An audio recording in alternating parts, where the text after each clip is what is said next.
Welcome back, all my 40k fanatics out there. I'm DJ here with Tim's Nation to bring you another Warhammer 40k video focused on Necrons. This video goes out to all my cronies, as a lot of people have made comments in the comment section pushing me towards a Catacomb command barge for some of my lists. So I wanted to go over, talk about the Catacomb command barge, talk about what it can do, talk about how strong it is, and why I don't want to use it with canoptic units. And there's one big reason why. So without further ado, guys, if you haven't subscribed to the channel already, please do turn on the bell for notification to get notified on all the content that we bring you here on the channel, including all of our other faction-focused videos. All right, let's jump into the Catacomb Command Barge. So the Catacomb Command Barge is an Annihilation Barge with a character, which later on when I talk about the Annihilation Barge, I'm going to say the Annihilation Barge is a Catacomb Command Barge with a bigger gun.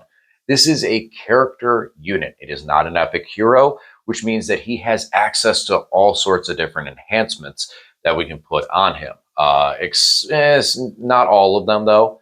Some of which only give the buff when they are actually leading a unit, which he's not going to, as he does not have the leader keyword.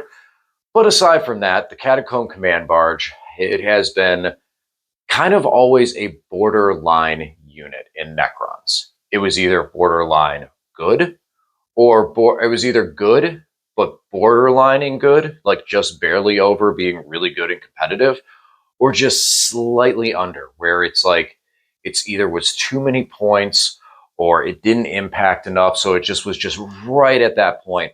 Or, you know, with character setups in previous editions and detachments, you may not have had the detachment space for this guy. So they've never really been horrible. And they've never been really broken, except maybe for a mild time point when all of the vehicles had core last edition, and these guys were vehicles, and before characters, and yada, yada, yada, 9th edition, 9th edition, 9th edition. Might have been a little bit of a brief time point in there. I mean, I was running 2 of them myself. They were pretty brutal. Right now, these guys have some unique things that they bring to the table, some unique abilities that they bring to the table since they can't lead. So let's jump in and start talking about the Catacomb Command Barge. So for starters, the Barge's stats. So it has a 9-inch move, toughness 8, 3-up save, 9 wounds, leadership 6, and an objective control value of 3. So, I mean, pretty basic, decent stat line. The only things that I don't like is only having 9 wounds and a toughness 8. The 9-inch move, it does have fly, but as we've seen with many units, fly is not as crucial right now.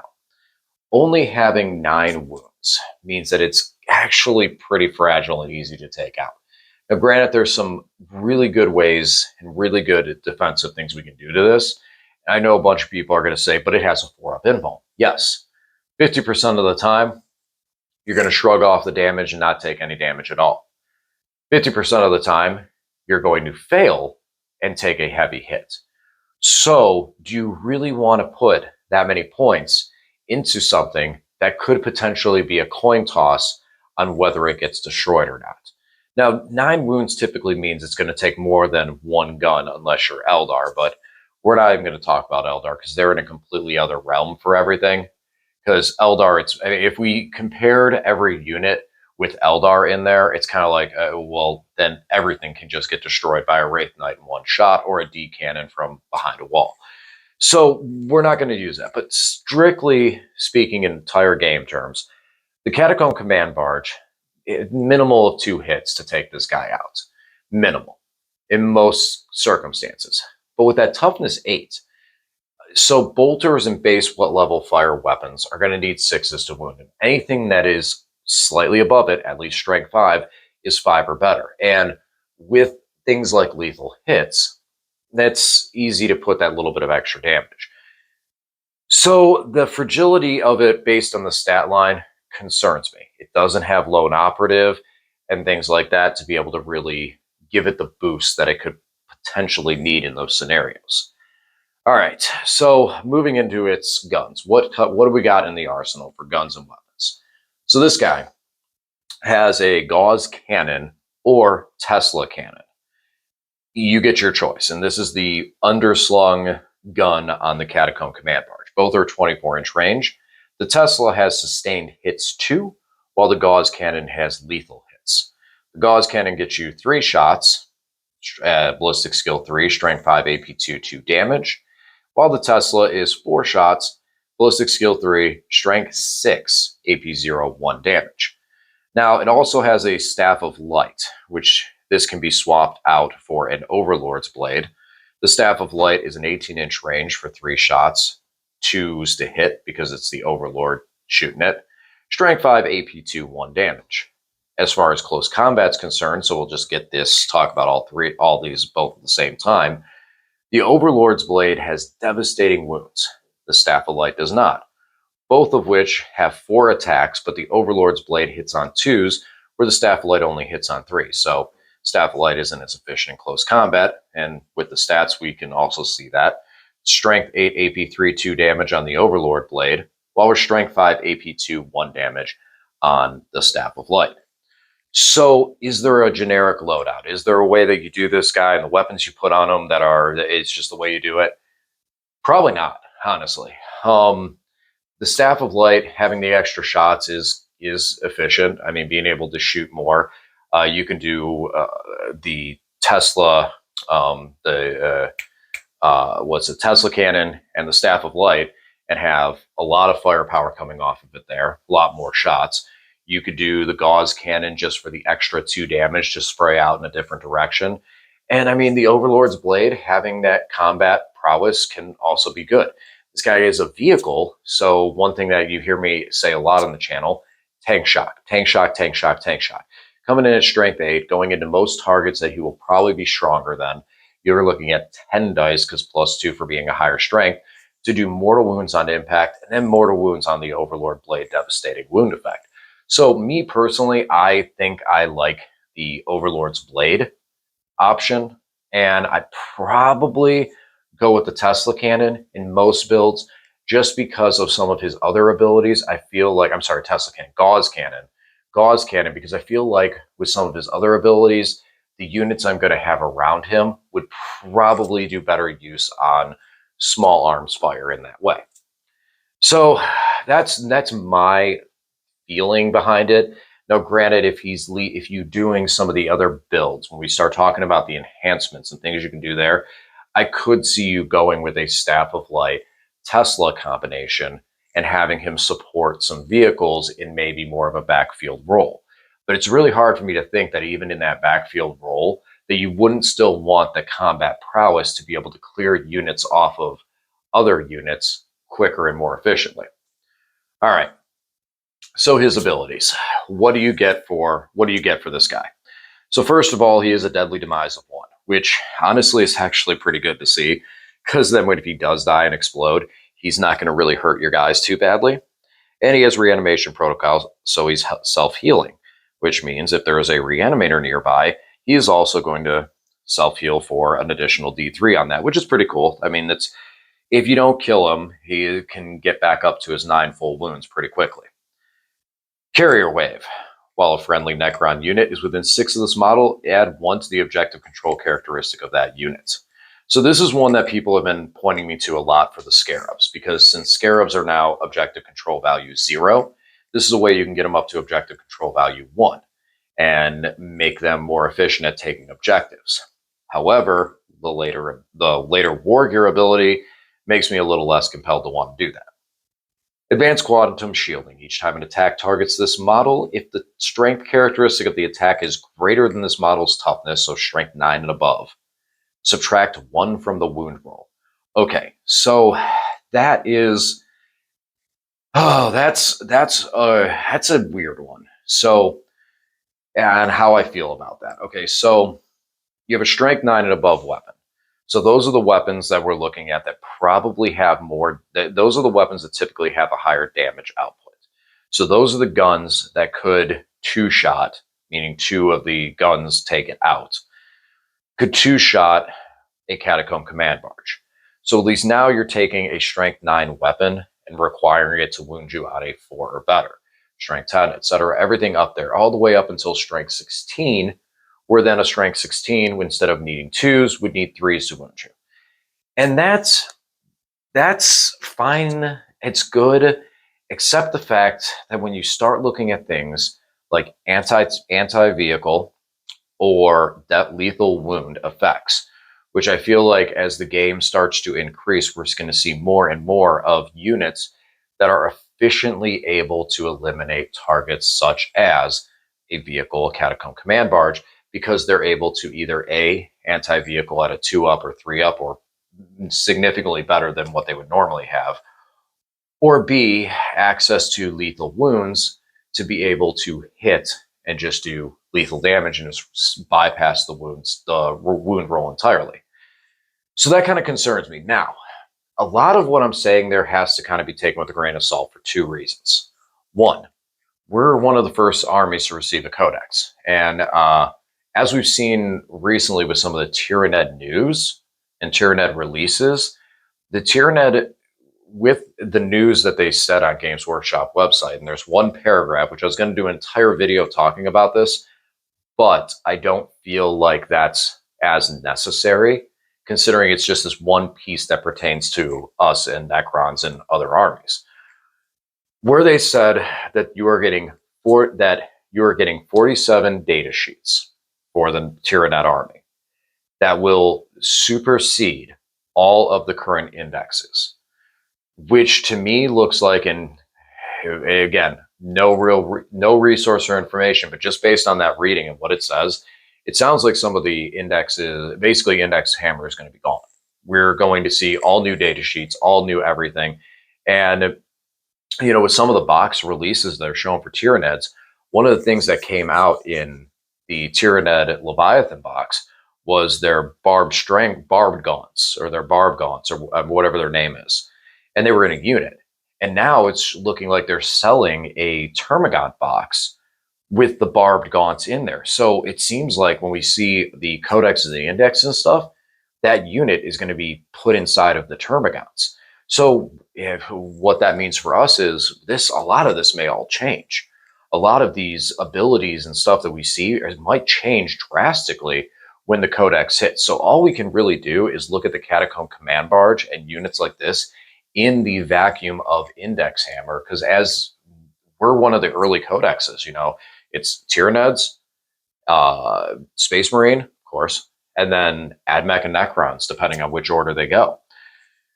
Now, that being said, there is still some units that can put out a heavy amount of lethal hits and devastating wounds, and have anti-tank option to be able to push through and punch through. We have a 4-up invuln.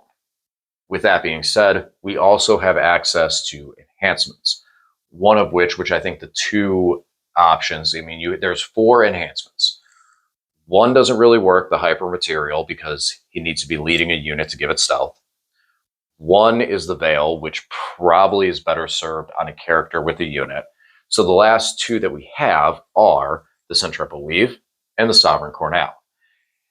And I like either option on him. However, the Centripetal Weave to me is the one that I would like the most. When I first ran my Catacomb command barge, I had a Centripetal Weave on him, and he took hits from an entire squad of Desolation Marines, a 10-man squad of Desolation Marines, stepped up and shot everything at him, and he lived. He lived through that because of 4-up invuln and 4-up feel no pain. It's that second chance. It's so critical to keeping him alive. And I feel like right now his stats on paper, he's susceptible to getting eliminated in a turn really easily, especially by some of the units that can focus fire and damage. If your opponent, like I play against Lane a lot, who plays Deathwatch, it's real easy for him to double Oath of Moments. Even with other Marines, single Oath of Moments. Hit the Catacomb command barge with Oath of Moments and eliminate it real fast, where the -1 to wound for that higher strength weapons doesn't matter as much because they're re-rolling and forcing you to roll dice. And every 4-up you fail, it brings you so much closer to death. 9 wounds isn't that much. I really feel strongly behind that one, that 9 wounds is just really not that much. Now with the Centripetal Weave, 9 wounds, that's going to be a long time to take that guy out. It's going to really, really be hard to take him out. So lastly comes into the Sovereign Cornell.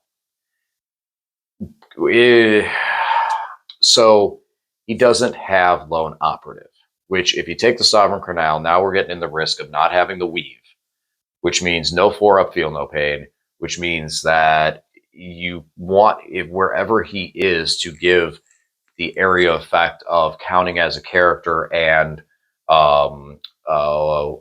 for all their buffs and everything like that, makes it a little not, how do I put this? There's better choices, in my opinion, for the points. A Hexmark Destroyer has lone operative, so he can have the Sovereign Cornell and be in a more defensive position, harder to remove than the Catacomb Command Barge, where a Catacomb Command Barge with a Centriple Weave is really tough to remove. And now if he doesn't have the Sovereign Cornell, now he's not boosting a lot of Canoptic units. So what I'm trying to get at here is not that I'm trying to down talk the Catacomb Command Barge, but with the Canoptic Harvest list that I'm currently running, putting a Catacomb Command Barge doesn't support as well. I'm wanting to be on the front lines, pushing forward with some of my units like Scarabs and Wraiths, and it's real easy to cut off the power source by just focusing down the Catacomb Command Barge and significantly reducing the amount of impact that everything else has. On top of that, now other units, other armies, like with warriors and stuff like that, you can string warriors back, and he could be that source to be able to buff all of them. And warriors and Lich Guard and stuff like that, I could definitely see where he's got play, especially because of the one warrior ability. And this is kind of the definitive factor on why I don't run him in my Canoptic Harvest. So you get a Resurrection Orb, but he doesn't join a unit. So his Resurrection Orb works a little bit differently. The Resurrection Orb for the Catacomb Command Barge. At the end of your opponent's command phase, select one friendly Necron infantry or Necrons mounted unit within 6 inches of the model. That unit's reanimation protocols activate. Infantry, mounted. Wraiths, Scarabs, Spiders, all of them are not infantry and they are not mounted. So they don't get that buff. So when I take a Catacomb Command Barge, if I take the Sovereign Cornell, I get the +1 for to hit because of counting as a character, and the boost to my stratagems for counting as having a character for that aura. Advanced Quantum Shielding is on him in that sense, and then the +1 objective control value that I can give out there. But I don't get the Res Orb. And he has to be committed further ahead, which means he's a more likely target. Also, if he's up further like that, and my opponent even may not want to necessarily go after him, and then they flip Assassination as a tactical objective, I don't necessarily see him living if that's the case, especially if they flip that early. And that's, an Assassination on turns 1 or 2 could end up being my opponent not getting points that the Catacomb Command Barge could kind of give them in this list design, in the Canoptic design. Now, things like warriors, things like Lich Guard, because I've talked it down in that sense. 20-man warrior bricks. This is an orb. Not only is it an orb to help those infantry, but this is a way of not having characters in all of those units, saving points on overlords, lords, and stuff like that, and just taking Necron warriors, just having these things floating around the field without having to load characters into them, that the characters you may want to have in your Lich Guard that get a boost from having a noble in there. You're really getting extra resources out of that. You have an overlord in Lich Guard that you get a free strat on, or you have an overlord in Necron warriors. Granted, having that free strat that you can use the strat twice in a phase because of the Overlord's ability is great. But it starts to really get expensive. And instead, you can have the warriors just be undead skeletons, which is something I'm looking at for a massive Necron warrior push, just a massive undead horde, where I can get more warriors on the field because of Catacomb command barges. Yes, I said barges, plural, multiple of them, because of how much that spreads with everything. You know, you have a barge in the back and you leech those warriors forward. One warrior now becomes objective control value 3. And that starts to really be able to sway the game in other factions, other favors, because of those extra boosts that you're able to give. And then having the Sovereign Cornell on a Catacomb command barge that's more defensive and plays in the backfield could do a lot of work for the army. Last but not least, I want to talk about the 4-up invuln that this guy has. Now, one thing that I tell a lot of people, and I feel this way, it's very easy. It's stuck in a trap where you get hit by a D6 plus 1 damage weapon or something that could really, really do a lot of damage. And you go and roll and you fail. You fail your 4-up invuln. And then you spend a command point to re-roll it, to try and save it. And then what happens? You fail again. If it's going to happen, it's going to happen. You're going to fail 4-ups. Try not to use that. Try not to do that, because that one command point that you spent to re-roll that dice could be a command point that you're using to reanimate guys or activate a unit's reanimation protocol during your opponent's turn to bring these units back. And that's guaranteed results. You fail the 4-up invuln, you fail the 4-up invuln. You take the damage. I really, yes, there may be some late game scenario where you're like, no, I can't lose him. If I lose him, I lose the game. So I got to spend the command point because he's got to stay alive. I can see that. And I can understand that. It's the early points of the game where, if your opponent pops it and it hits it, it does that damage. You got to move through it. You got to move through it and just accept it and take that damage.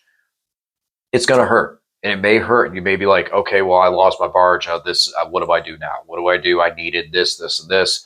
I lost my Sovereign Cornell. What do I do to get through this? And the answer is you just play it out. Play it out and see it happen. Because next thing you know, that command point that you spent that didn't get you anything, that you then ended up re-rolling, you rolled a 1 to a 1. So I've seen it happen. And you fail it, and it still takes the damage, and you still lose that. That command point could have been spent on reanimating some warriors to stay on an objective and take points away from your opponent. Now, granted, you may not do as much damage. You don't have the +1 to hit, or you don't get the +1 on that reanimation for it. But then did you need it when you took the objective? The game is won and lost on the scoreboard. You can get tabled. And last edition, early points of it, I realized with Necrons, I was like, man, I don't need to kill anything. I just need to score points. Especially when we got a wide open secondary chain where you take all the Necron secondaries. So keep that in mind, especially with the Catacomb command barge, not being afraid to lose it. If you get hit and you take the damage, don't spend the CP on the reroll. Take the damage. Just let it happen. Let it roll out through it. Because next thing you know, you may take a 3 damage hit and you go, okay, well, I take 3 damage. Now I'm down to 2 wounds. And then your opponent starts throwing everything, like you're down to 1 or 2 wounds.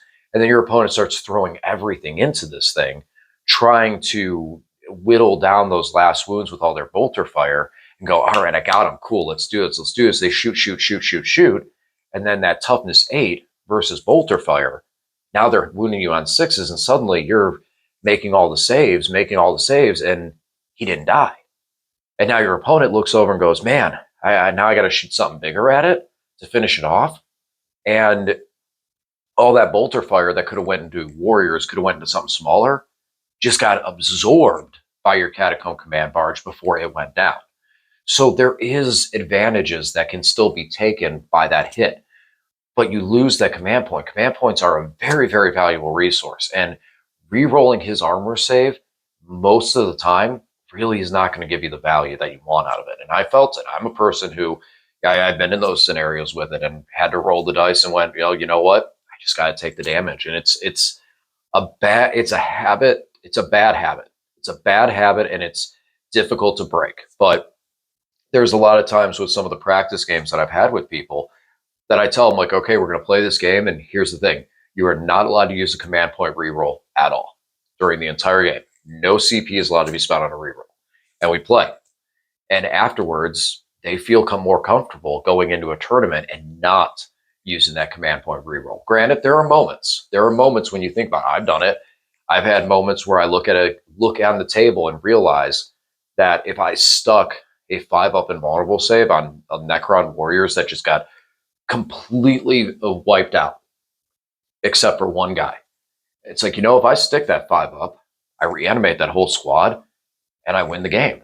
But if I don't, there's still another way to play it and continue with it. But you know what? I could end this game right now. I could end this game on turn 3 or 4 if that squad doesn't die. So yeah, I'll spend the command point on it because that's a high risk, but massively high reward.